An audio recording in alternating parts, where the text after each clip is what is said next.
So hello students, good morning, very good morning. और स्वागत है आप सभी का हमारे अपने चैनल में यूनिक फिजिक्स बाय डॉक्टर व्यास। तो आज हम लोग एनडीए 2023 के लिए सैट नंबर 3 लेकर आए हैं, जिसमें 25 क्वेश्चंस हैं। कुछ क्वेश्चंस 11th क्लास के रिलेटेड है, कुछ क्वेश्चन 12th क्लास से रिलेटेड है। तो इन क्वेश्चंस को आइए प्रैक्टिस करते हैं। जिन बच्चों ने कोर्स कंप्लीट किया हुआ है, जो अभी एनडीए एग्ज़ाम देने जाने वाले हैं, वो इन क्वेश्चंस को प्रैक्टिस कर सकते हैं। तो वन बाय वन मैं क्वेश्चन को स्क्रीन पर लेकर आऊँगा। आप कुछ सेकंड के लिए उसको सोचेंगे, 5 सेकंड, 10 सेकंड, जो टाइम लेना है वो लीजिए, कैलकुलेशन कीजिए, उसका आंसर टिक कीजिए। उसके बाद मैं क्वेश्चन को सॉल्व करूँगा बोर्ड पर, आप मैच कीजिए कि आपके कितने क्वेश्चन ठीक हैं, कितने क्वेश्चन गलत हैं। तो 25 में से खुद को एनालाइज कीजिए कि 25 क्वेश्चंस में से फिजिक्स में से कितने आपके क्वेश्चंस आ रहे हैं। ओके, तो let's start. This is question number 1। Question read कीजिए, क्या लिखा हुआ है। देखिए, गिवन है एक सदिश i cap plus j cap plus √2 k cap द्वारा x y तथा z एक्सिस के साथ बनाए गए कोणों क्रमशः क्या होंगे। The angles which a vector I cap plus j cap plus √2 k cap makes with x y z axis respectively are। बताइए फटाफट से एंगल कैसे निकालते हैं। तो आपने मैथ्स में डायरेक्शन कोसाइंस के बारे में पढ़ा होगा, वहाँ से कोई कॉन्सेप्ट लगाइए। फिजिक्स में ये जो वेक्टर वाला चैप्टर है, इसमें आप इसका एंगल फाइंड कर सकते हैं। तो फर्स्ट ऑफ ऑल आप करेंगे, 10 सेकेंड बाद में स्टार्ट करूँगा। आपको मैं 10 सेकेंड दे रहा हूं।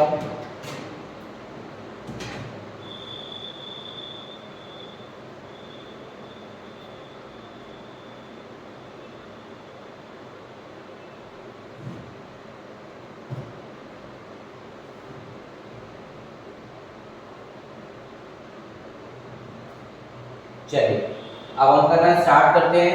सब फर्स्ट ऑफ ऑल आपको इस वेक्टर का क्या करना होगा, मैग्नीट्यूड फाइंड करना होगा। आई कैप प्लस जे कैप प्लस √2 के कैप का मैग्नीट्यूड फाइंड करेंगे। मैग्नीट्यूड कैसे निकालते हैं आप लोगों को आइडिया है। आई कैप का यहाँ अंडर रूट करेंगे तो 1 + 1 + √2 4 हो जाएगा। तो इसका जो मैग्नीट्यूड निकल कर आएगा वेक्टर का, वो आपका आएगा अंडर रूट में 1² + 1² + 2, इट मीन्स 4, और 4 का अंडर रूट हो गया 2। तो फर्स्ट एंगल बताने के लिए आई कैप का कोफिशिएंट है 1/2। कॉस में 1/2 कितने की वैल्यू होती है, 60 डिग्री। तो फर्स्ट एंगल हो गया आपका 60 डिग्री। फिर जे कैप का कोफिशिएंट कितना है, 1/2 अगेन 60 डिग्री। तो दोनों एंगल 60 60। देखिए 20 45 हो नहीं सकता, 45 होगा नहीं। अब ये 60 60 का 2 चांस है। नाउ थर्ड पॉइंट, यहाँ लिखा हुआ है कोफिशिएंट √2, यहाँ लिखा है 2। इसको डिवाइड करेंगे 1/√2, और 1/√2 कॉस में वैल्यू होती है 45। आंसर हो गया 60 60 45। फर्स्ट का आंसर लगाएंगे सी। जितने बच्चों ने सी लगाया था उनका करेक्ट है, बाकी बच्चे इसको समझ लीजिए करते कैसे है। I hope it is clear. Now come to the next point. Second question direct question है, सार्वत्रिक गैस नियतांक R का मान SI मात्रक क्या होगा। तो R होता क्या है, जो आप आइडियल गैस इक्वेशन पढ़ते हैं, PV = nRT, where P is the pressure, V is the volume, N number of moles, R gas constant and T is the temperature। फटाफट से कैलकुलेट कीजिए। R का आपको यहाँ से फॉर्मूला अगर मैं बनाता हूँ तो देखिए क्या बनता आएगा, PV/N × T। तो P प्रेशर, किसमें कैलकुलेट करेंगे, प्रेशर क्या होता है भाई, फोर्स पर यूनिट एरिया। तो फोर्स पर यूनिट एरिया प्रेशर को Nm/m² लिख सकते हैं। V is the volume, metre cube लिखिए। N number of moles, mole में आएगा। फिर T टेम्परेचर, केल्विन में आएगा। देखिए ध्यान से, मीटर स्क्वायर से ये 2 पावर कैंसिल हो गए। Newton into metre, newton into metre, newton होता है फोर्स, मीटर होता है डिस्प्लेसमेंट। तो इसको हम जूल भी लिख सकते हैं, न्यूटन मीटर को जूल, और ये हो जाएगा पर केल्विन पर मोल। तो ध्यान से देखिए, इसका आंसर भी क्या है, C. I hope it is clear.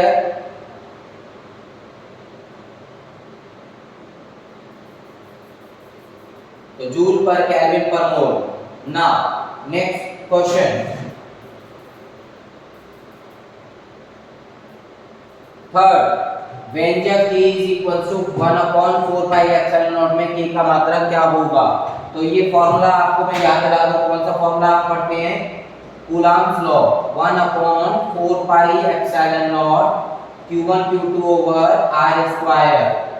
तो 1/4 पाई एप्सिलॉन नॉट का आपको निकालना है, 1/4 pi epsilon not is equal to, बहुत से बच्चों ने कर भी दिया होगा अब तक, f r square upon q1 q2। तो f किस में मेजर करेंगे, न्यूटन में, r square metre square and पर कूलम स्क्वायर। तो न्यूटन मीटर स्क्वायर पर कूलम स्क्वायर, कौन सा आंसर हो गया, बी करेक्ट है। फटाफट करते जाइए 25 क्वेश्चन की प्रैक्टिस, इसके बाद फिर हम आगे बढ़ेंगे।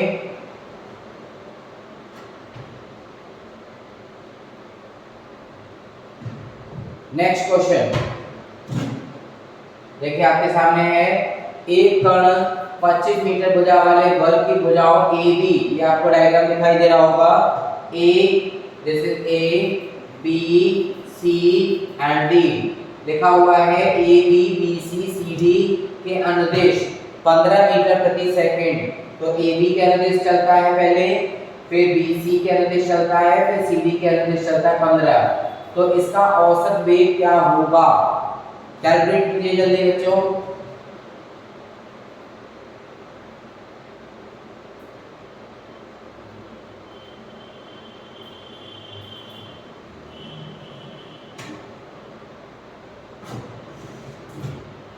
इसकी भुजा आपको दी हुई है 25,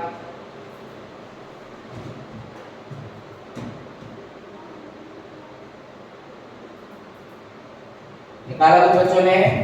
देखिए average velocity is equal to क्या होता है, डिस्प्लेसमेंट अपॉन टाइम। तो डिस्प्लेसमेंट कितना हुआ, 25 25 और ये 25, तो डिस्प्लेसमेंट हो गया 75 75। नीचे क्या लिखते हैं, टाइम, समय दिया नहीं हुआ है, तो समय बराबर दूरी बटे 4 से निकालेंगे। तो यहाँ से कितना हो गया भाई, 25 25 25 पूरा करें, तो यहाँ से वैल्यू निकल कर आ जाएगी आपके पास 75, 25 50 75 और 75 में 15 मीटर पर सेकंड, तो 75 बटे 15। अच्छा डिस्प्लेसमेंट की बात करेंगे, यहाँ पर अभी देखिए ये जो डिस्टेंस नहीं लेना आपको, ये जो 75 है ये डिस्टेंस हो गई, पूछा है वेलोसिटी, तो वेलोसिटी के लिए क्या निकालते हैं, डिस्प्लेसमेंट। तो टाइम तो सही निकला है, 15 से 75 कैंसिल हो जाएगा 5 बार, ठीक है। और चलो एक बार क्लीन करके दोबारा से कर देता हूँ, आपको दोबारा से समझा दूं कि जैसे ए बी सी और डी, जब वो 25 इधर चला 25 इधर चलेगा 25 इधर चलेगा वापस, तो डिस्प्लेसमेंट तो यही वाला हुआ ना, ए टू डी वाला।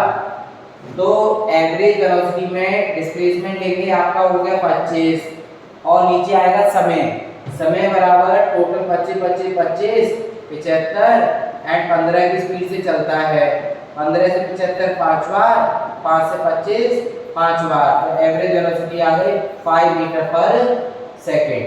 तो this is your final answer, 5 metre पर सेकंड, ठीक है, गुड। चलिए नेक्स्ट पे आगे बढ़ते हैं।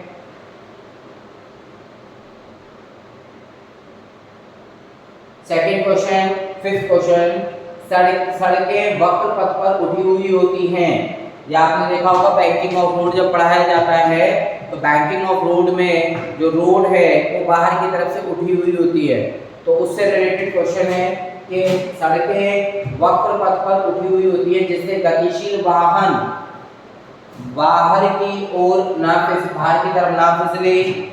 फटाफट क्वेश्चन रीड करते जाइए। वाहन एवं सड़क के बीच का घर्षण बल कम हो जाए, या टायरों का घिसना एवं फटना रोका जा सके, या वाहन का भार कम किया जा सके। जल्दी बताइए इसका आंसर, क्रिटिकल क्वेश्चन है।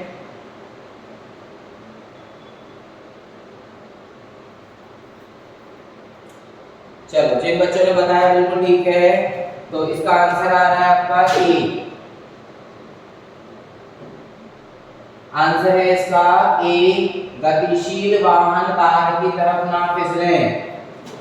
उनको जो सेंट्रीपिटल फोर्स लगता है उसको इक्वलाइज करने के लिए रोड को ऊपर उठा दिया जाता है।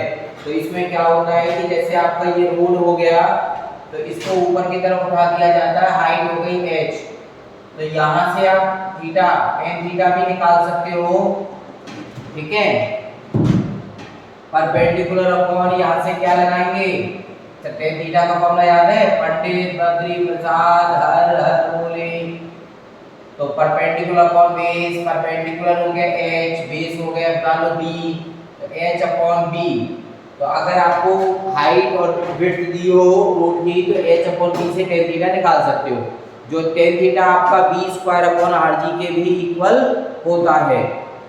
क्लियर? तो यहाँ पर यह आंसर हो गया फिफ्थ का ए। नेक्स्ट पर बढ़ते हैं आगे,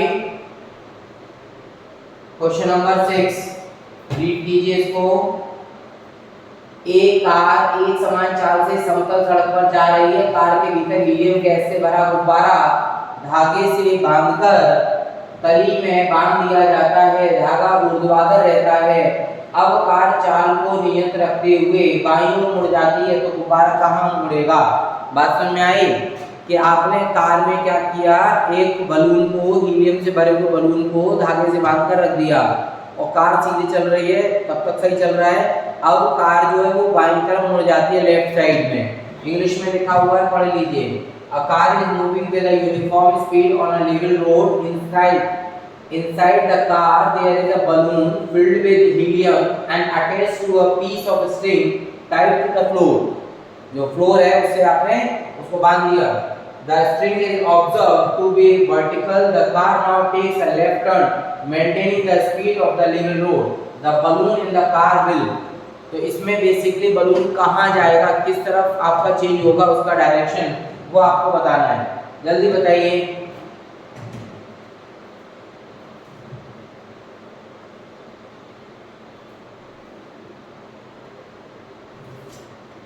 जल्दी बताते जाएं, मैं देख रहा हूं।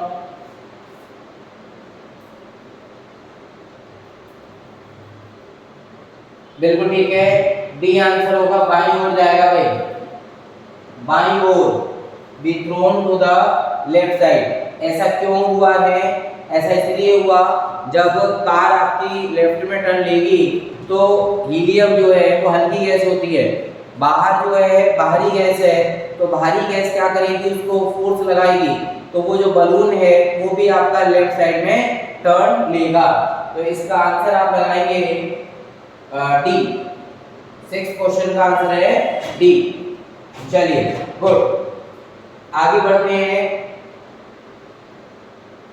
7th क्वेश्चन, थीटा कोण के चिकने नत समतल पर रखा एक पिंड इस प्रकार फिसलता है कि नत समतल पर लिफ्ट के फर्श पर स्थित है। यदि लिफ्ट ए मंदन से नीचे आ रही है, ठीक है, तो नत समतल के सापेक्ष गुटके का त्वरण क्या होगा? डायरेक्ट क्वेश्चन है, आपने इसका डेरिवेशन किया हुआ है, बहुत बार मैंने भी बताया है क्वेश्चन, तो डायरेक्ट इसको लगा देते हैं। कंफ्यूजन होगा तो डिस्क्रिप्शन में बता देंगे आपको क्लास में। g प्लस ए साइन थीटा आता है नहीं? 7 था ना, 7, तो इसका आंसर क्या आ जाएगा भाई, g प्लस ए साइन थीटा। तो जो आपका ग्रेविटी लग रही है प्लस ए एक्सेलरेशन लग रहा है, दोनों का साइन थीटा कंपोनेंट वहां पर ऐड हो जाएगा। चलिए नेक्स्ट क्वेश्चन पर आगे बढ़ते हैं। 8 क्वेश्चन फटाफट से बच्चे पढ़ेंगे और सॉल्व करेंगे इसको। यदि 19.6 न्यूटन का बल किसी 10 किलोग्राम के पिंड पर लगाया जाता है, तब वह ठीक गतिमान होने की स्थिति में आ जाता है। तल के समांतर यदि इस पिंड पर 5 किलोग्राम का द्रव्यमान रख दिया जाए, तो सतह के समांतर संयुक्त वस्तु को गति कराने के लिए आरोपित बल का मान क्या होगा? आपको फोर्स की वैल्यू बतानी है, कोशिश कीजिए।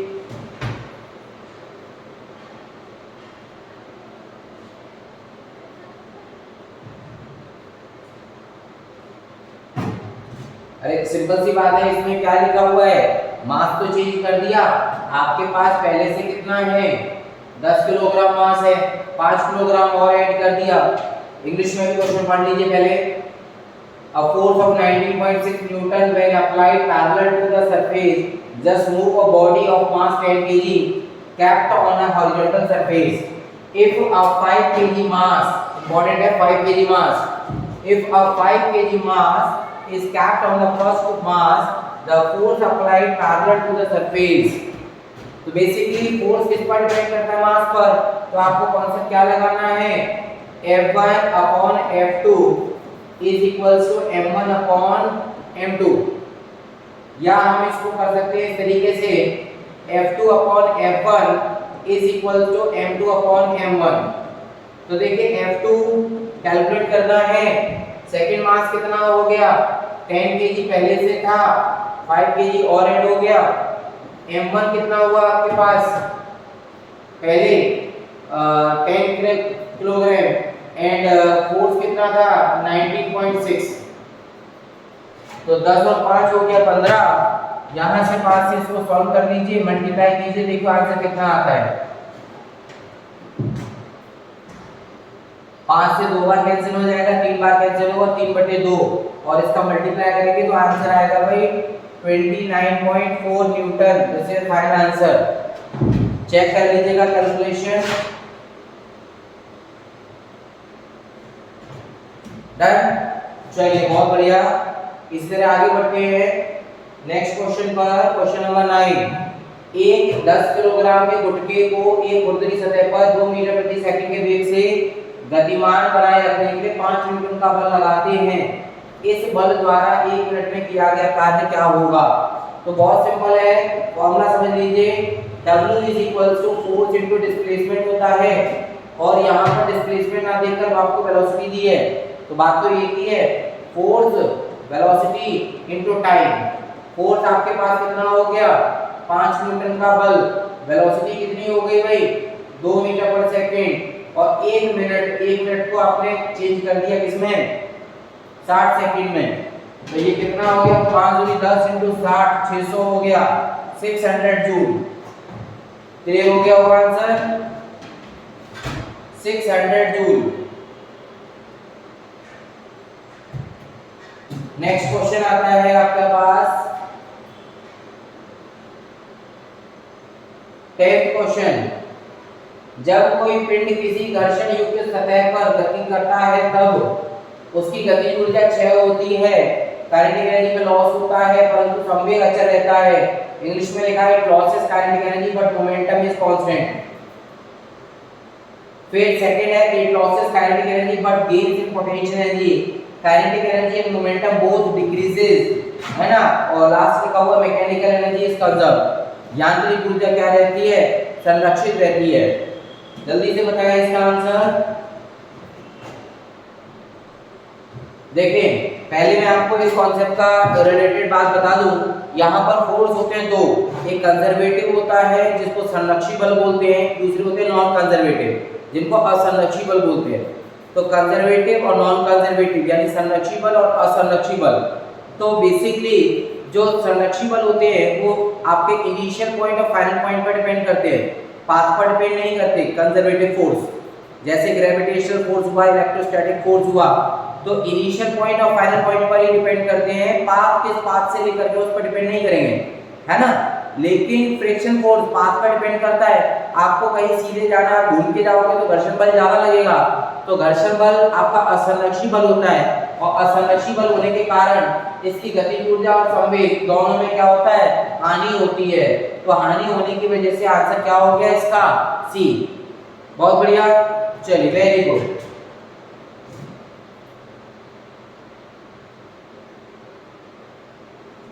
Next question. पृथ्वी का एक उपग्रह एक स्थायी वृत्तीय कक्षा से दूर दूसरी स्थायी कक्षा तक गति करता है तो निम्नलिखित राशियों में से कौन सी राशि बढ़ेगी। जल्दी बताइए, थ्योरी का क्वेश्चन आपके सामने है।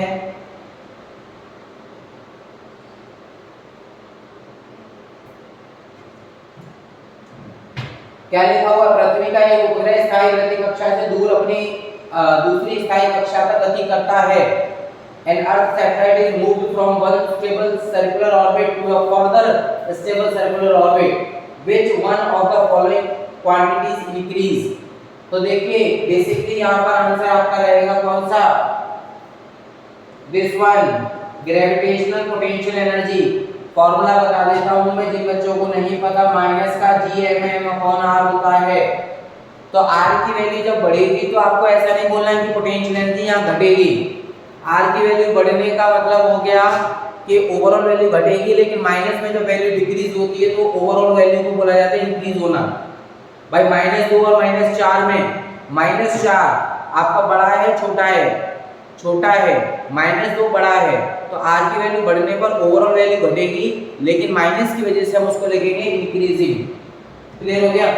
तो 11 क्वेश्चन हो गए, फटाफट करते जाओ आगे। देखो ग्रेविटेशन के क्वेश्चन भी आ गए इसमें। ये वाला क्वेश्चन बहुत बढ़िया क्वेश्चन है। दो आकाशीय पिंड S1 और S2 जो एक दूसरे से अधिक दूर नहीं है, निम्न कक्षा में परिक्रमण करते दिखाई देते हैं। अपने द्रव्यमान केंद्र के चारों तरफ यानी around their common centre of mass, जो स्वेच्छ है विच आर आर्बिट्रेरी। S1 स्थिर है, S1 के चारों ओर घूमते हैं। यहाँ बोला S2 स्थिर है एवं S1 S2 के चारों ओर घूमते हैं। बताइए क्या आंसर होना चाहिए? आपने प्लैनेटरी मोशन कैपलर्स लॉ पढ़े हैं।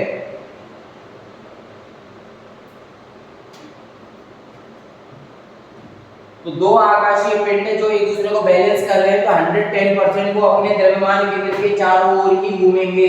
तो this is your final answer, around their common centre of mass. Clear? Good. Next question, एक दिए गए तार के लिए त्रोटन बल को बोलते हैं भाई ब्रेकिंग फोर्स। ठीक है?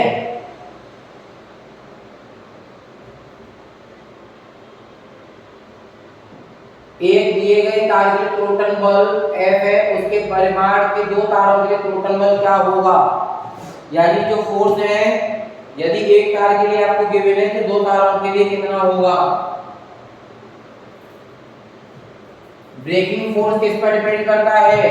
ब्रेकिंग फोर्स जो होता है डिपेंड करता है एरिया पर। आपने अगर बहुत पुराना देखा होगा तो एक DD1 पर एकता में अनेकता है ना, और जो यूनिटी में जो पावर होती है, इससे रिलेटेड बहुत सारे एग्जाम्पल दिखाए जाते थे। तो मुझे आज भी याद है कि उसमें क्या दिखाते थे कि एक पतली डंडी ली आपने और उसको अगर तोड़ दिया तो टोटल बल आपको रिक्वायर्ड टूट गया। आपने 2 डंडी ली, बल ज्यादा लगाना पड़ा, टूट गया। 3 डंडी लगाई, टूट गया। लेकिन जैसे ही आपने बंडल उठाया, बंच उठाया और उस पर फोर्स लगाया, वो ब्रेक नहीं होता। यहाँ पर वो यूनिटी का कॉन्सेप्ट बताते थे। यूनिटी का मतलब हुआ जब आप मिलकर चलेंगे तो सामने वाले को तोड़ने के लिए टोटल बल यानी जिसको हम बोल रहे हैं ब्रेकिंग फोर्स बहुत ज्यादा चाहिए होगा। तो अगर आपको नहीं टूटना है तो इसका मतलब आपको मिलकर चलना है। मिलकर चलोगे तो त्रोटन बल भी आपको सामने वाला ज्यादा लगाएगा, तब टूटेंगे। और इतना त्रोटन बल तक कर दीजिए कि वो तोड़ ही ना सके। तो मिलकर चलने वाली बात है। यहाँ पर 2 स्टिक ली गई हैं और दोनों में, एक में F लग रहा है तो दूसरे में भी F लगेगा, टोटल हो जाएगा 2F। आई होप आपको क्लियर हो गया होगा। Thank you so much. अगला क्वेश्चन, R त्रिज्या के साबुन के विलयन में एक बुलबुला बनाया जाता है। विलयन को गर्म करने पर 2R त्रिज्या का बुलबुला बनाया जाता है। प्रथम बुलबुले की अपेक्षा द्वितीय बनाने में कार्य कितना होगा? एक बार रेडियस R ली गई है, एक बार R2R ली गई है।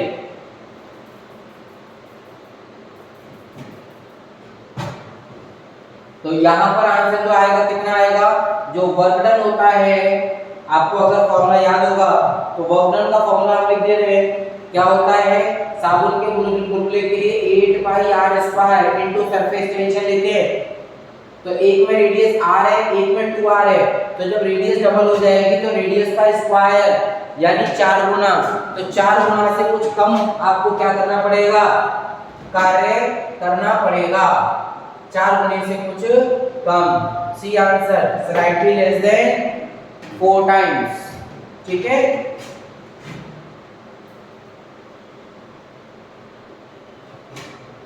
नेक्स्ट क्वेश्चन बढ़ते हैं भाई आगे। विक्षुब्ध प्रवाह क्रांति वेग से अधिक वेग पर प्राप्त होता है, क्रांति वेग से कम अनियमित अणुओं का एक परत से दूसरी परत में जाना। Which of the following is not the characteristic of turbulent flow? तो देखिए यहाँ तीन फ्लो होते हैं, स्ट्रीमलाइन फ्लो, लैमिनार फ्लो और टर्बुलेंट फ्लो। स्ट्रीमलाइन फ्लो जो रेनॉल्ड नंबर से वैल्यू कम होती है, एक पार्टिकल चलता है, पीछे वाले सभी पार्टिकल उसके पाथ को फॉलो करते हैं, एग्जैक्टली मैग्नीट्यूड और डायरेक्शन में फॉलो करते हैं, वो स्ट्रीमलाइन फ्लो हो गया। दूसरा लैमिनार जो लेयर की फॉर्म में चलता है, एंड तीसरा टर्बुलेंट जिसमें कोई भी किसी को फॉलो नहीं करता। तो बेसिकली यहाँ पे क्या होगा, क्रिटिकल वेलोसिटी से रिलेट करके बताना है आपको। तो क्रांतिक वेग से कम वेग पर वो फ्लो कैसा होता है आपका,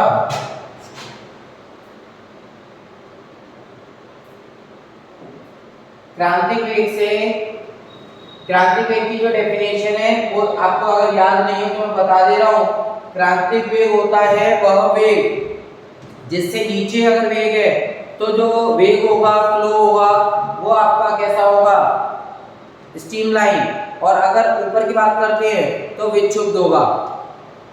ठीक है, स्ट्रीमलाइन को टर्बुलेंट होने में जो वेग की जरूरत होती है वो उसको क्या कर देते हैं, नाम क्या दिया गया उसको, यहाँ लिखा हुआ देखिए क्रिटिकल वेलोसिटी, VC से डिनोट करते हैं। ठीक है, गुड। थ्योरी के क्वेश्चन आते हैं तो थ्योरी के क्वेश्चन पे थोड़ा सा फोकस करके चलिए। अगला क्वेश्चन फटाफट पढ़ेंगे, आंसर देंगे।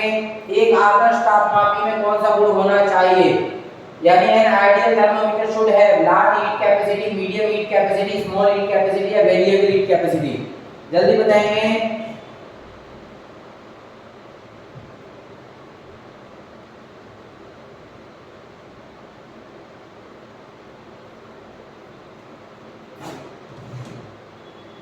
बताइए, एक आदर्श तापमापी में, तो इसका आंसर लगा दिया होगा बच्चों ने जिन्होंने प्रीवियस ईयर क्वेश्चन पढ़े होंगे अभी तक। अल्प ऊष्माधारिता, स्मॉल हीट कैपेसिटी।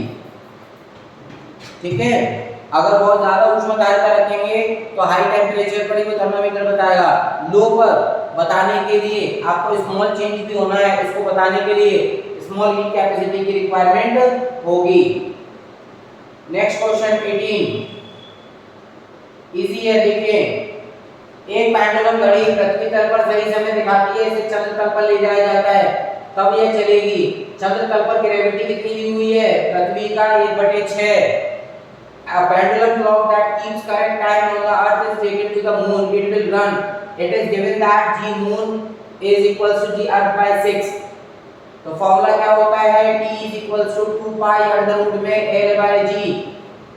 तो जब ग्रेविटी क्या हो गई, 1/6 हो गई, तो 1/6 होने पर g का डिवाइड बाय 6 ऊपर चला जाएगा, तो यहाँ पर 6 करेंगे, ऊपर चला गया, अंडर रूट का 6 अलग आ गया, t अलग आ गया, तो न्यू टाइम क्या हो गया, अंडर रूट 6 गुना। बात समझ में आ गई।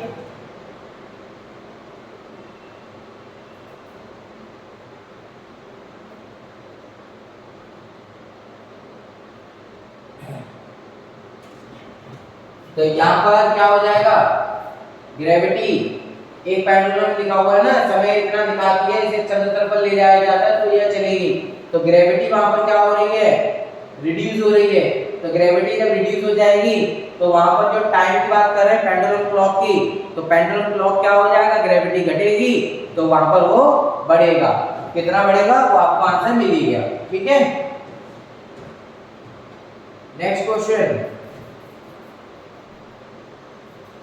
एक व्यक्ति, हाँ भाई डिस्टेंस डिस्प्लेसमेंट का क्वेश्चन आ गया, तो इसमें आपने क्या बनाया फटाफट से, east west north south.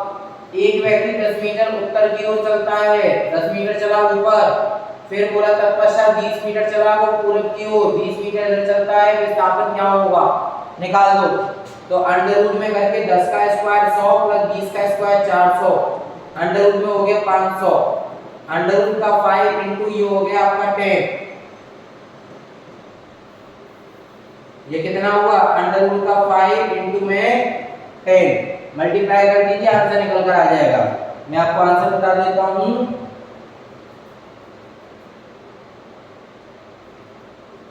Answer आएगा इसका ए। 22.5 चेक जरूर कर लीजिएगा कैलकुलेशन एक बार।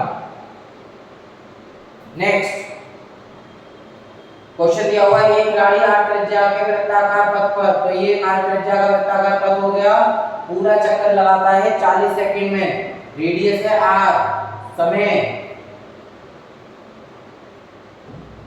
जो समय लग रहा है इसको पूरा चक्कर लगाने में 40 सेकंड। अब उसने बोला 2 मिनट 20 सेकंड, तो 2 मिनट 20 सेकंड को हम ब्रेक करेंगे भाई, कितने सेकंड हो गए, 2 मिनट में हो गए आपके 60 × 2 प्लस का 20 सेकंड, 120 यहाँ हो गए, प्लस का 20 हो गया भाई 140 सेकंड। अब ध्यान दीजिए 40 सेकंड में एक राउंड कंप्लीट, 40 सेकंड में दूसरा राउंड कंप्लीट और 40 सेकंड में तीसरा राउंड कंप्लीट। तो 40 सेकंड में एक राउंड कंप्लीट हो गया, 40 में दूसरा कंप्लीट हो गया, 40 में तीसरा, कितना बचा 20 सेकंड। 20 सेकंड में वो यहाँ से चलेगा तो सामने तो रुकेगा, सामने रुकेगा तो उसका विस्थापन कितना हो जाएगा, सीधे सीधे यहाँ से कनेक्ट कर दीजिए। तो r + r कितना हो गया 2r। आई होप समझ में आ गया होगा। अगर ये क्वेश्चन होता 2 मिनट बाद 120 सेकंड बाद, तो 120 सेकंड बाद तो लौट के वहीं आ जाता, और जहां से चलते हैं वहीं आ गए, जहां से चले वहीं आ गए, तो इसका मतलब विस्थापन क्या हो गया, 0 हो गया। देखिए इससे कितना अच्छा लॉजिक निकलता है। आप अपने घर से चले कोचिंग आए, कोचिंग से घर चले गए, विस्थापन 0 हुआ, किया गया कार्य 0 हुआ। अरे घर को छोड़िए, हम दूसरी बात करते हैं, आप कहां से आपका जन्म हुआ, ईश्वरीय शक्ति से आपका जन्म हुआ, वापस आप वहीं चले जाएंगे, जहां से आए वहीं चले जाना है, यानी कुल मिलाकर विस्थापन 0 होना है।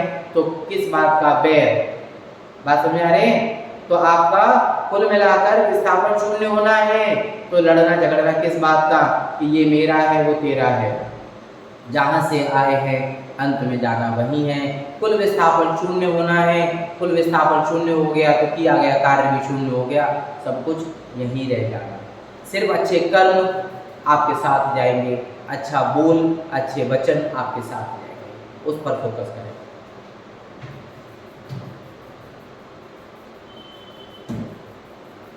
नेक्स्ट क्वेश्चन आया हुआ क्वेश्चन है भाई, एनडीए में बच्चों को याद होगा, एनडीए वाले बच्चों को दो कण ए तथा बी के विस्थापन समय ग्राफ दिए हुए हैं 30 और 60। तो इसमें आपको ये ग्राफ बना देते हैं। यहाँ पर हमने लिया टाइम, यहाँ पर हमने लिया डिस्प्लेसमेंट, और इसमें ये दो ग्राफ इस तरह से दिए हुए हैं। तो एक का एंगल बनता है 30 डिग्री, एक का एंगल बनता है 60 डिग्री। तो होगा क्या है फॉर्मूला, कि वेलोसिटी जो होता है वो tan थीटा के इक्वल होती है। तो आपको निकालना है VA/BB। VA/BB निकालेंगे तो BA का एंगल कितना है, 30 डिग्री बोला उसने, ये B है 60 डिग्री, तो tan 30 डिवाइड बाय tan 60। बहुत से होशियार बच्चे 30 से 60 को 1/2 मत कैंसिल कर देना, वैल्यू पुट करनी है tan 30 और tan 60 की। जल्दी से पुट करिए, क्या आंसर आ जाएगा, तो 1 और 1/√3 आ गया, 1/3 आ गया कि नहीं, डी ऑप्शन आ गया इसका। यानी कि अगर मैं मल्टीप्लाई कर दूं तो VB 3 टाइम्स ऑफ VA आ गई। अगर ये भी पूछा जाता है कितना गुना, तो जिसका स्लोप, जिसकी प्रवणता ज्यादा होगी उसका वेग भी ज्यादा होगा। ओके, तो VB कितना आ गया, 3 गुना। चलिए आज के सेट में 4 क्वेश्चन और हैं, फटाफट करते जाइए। यदि एक सदिश 2i + 3j + 8k और दूसरा सदिश इतना दिया हुआ लंबवत है, तो जब दो वेक्टर परपेंडिकुलर होते हैं तो आपको याद रखना है उनका डॉट प्रोडक्ट क्या होता है भाई, 0। तो डॉट प्रोडक्ट i का कोएफिशिएंट 2 है, इसमें 4, इसमें कितना है -4। ध्यान से j लिखा है पहले, i का i में मल्टीप्लाई करेंगे 2 और इसमें -4, माइनस का 8 हो गया, 3 और 4 प्लस का 12 हो गया, और 8 + अल्फा 8 अल्फा हो गया, and it is equal to 0। तो 12 में से 8 गए भाई, 4 बचे, प्लस 8 अल्फा बराबर 0, 8 अल्फा बराबर माइनस का 4, अल्फा बराबर माइनस का 4/8, ये कैंसिल हो गया। तो आंसर आ गया आपका माइनस का 1/2। समझ में आ रही है बात। आपको ये ध्यान रखना है, अगर i j k की पोजीशन को चेंज कर देते हैं क्वेश्चन में, तो i का मल्टीप्लाई i में, j का मल्टीप्लाई j में, k का k में मल्टीप्लाई करना है। चलिए बहुत बढ़िया, नेक्स्ट क्वेश्चन पर आगे बढ़ते हैं। एक समान बल दिया हुआ है 4i + j + 3k और डिस्प्लेसमेंट दिया हुआ है यहां से लेकर यहां तक। कार्य पूछा है W बराबर होता है फोर्स इनटू डिस्प्लेसमेंट। तो फोर्स दिया हुआ वो लिखिए पहले 4i + j + 3k। डिस्प्लेसमेंट कितना दिया हुआ है निकालना पड़ेगा भाई। डिस्प्लेसमेंट एस वेक्टर निकालने के लिए फाइनल वाले में से इनिशियल वाले को माइनस करेंगे, अंत वाले में से प्रारंभ वाले को। तो 14i में से 3i माइनस हुआ, 14 में से 3 गए 11i, फिर 13 में से 2 गए तो 2j और 9 में से 6 माइनस के जाएंगे तो माइनस माइनस हो जाएगा प्लस 15k। ठीक है, इसको यहाँ पुट कर दीजिए भाई 11i + 2j और प्लस 15k। मल्टीप्लाई करते हैं क्या आंसर आएगा चेक करिए। देखिए 4 का मल्टीप्लाई है 11 में किया 44 आ गया, j का मल्टीप्लाई j में किया तो 1 × 2 आ गया, 3 का इसमें किया 15 में तो 15 दिया होता है 45। देखो कोई आंसर आया क्या? कोई कैलकुलेशन में अगर मिस्टेक हुई है तो चेक कर लेना।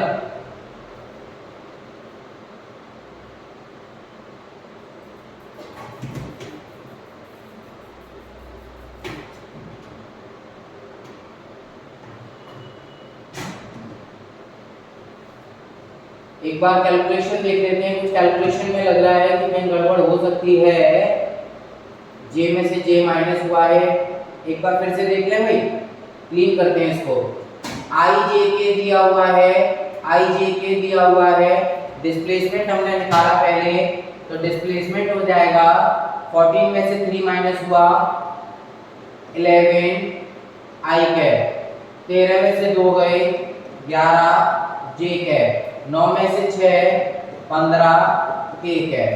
W जब निकालेंगे तो फोर्स का यहाँ पर कितना है 4, यहाँ कितना है 11, तो ये हो जाएगा 44 प्लस j का कितना है 1 और ये 11, अरे 11 आएगा भाई है ना, और 3 का 5 15 में करेंगे तो कितना आएगा 45। बिल्कुल ठीक है, तो ये हो जाएगा आपका 100 आ रहा है, 100 जूल आंसर आएगा। कैलकुलेशन में तो मिस्टेक हो सकती है तो आप चेक करिए इसको, इसीलिए कहता हूँ पहले इस्तेमाल करें फिर विश्वास करें। ठीक है, तो पहले क्वेश्चन को करके देखें, कैलकुलेशन करें और उसके बाद विश्वास करें।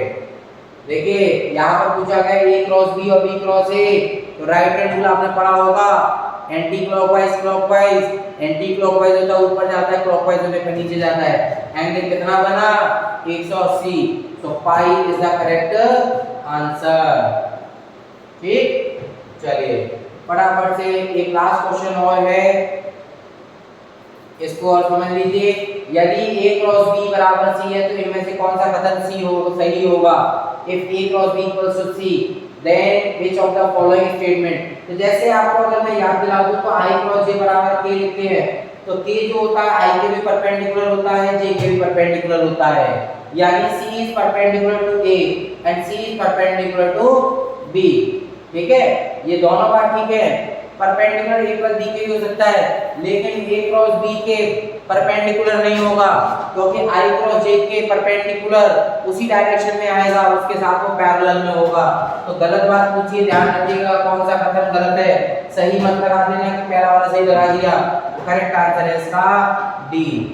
एक बार आंसर चेक करके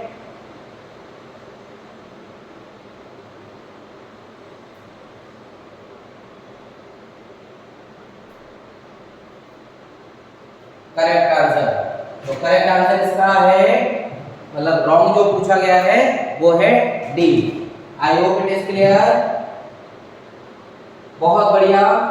फिर 25 क्वेश्चन है हमारा, पृष्ठ तनाव का मेन कारण क्या होता है?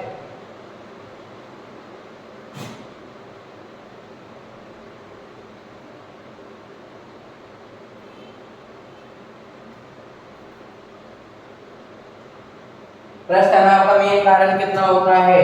तो मेन कारण होता है आपका, ये शायद 26 क्वेश्चन हो गया, ये अगले सेट का क्वेश्चन है, इसमें इसको नेक्स्ट सेट में कर लेंगे। ठीक है, तो कोई बात नहीं, इसको नेक्स्ट सेट में करेंगे। तो थैंक यू सो मच।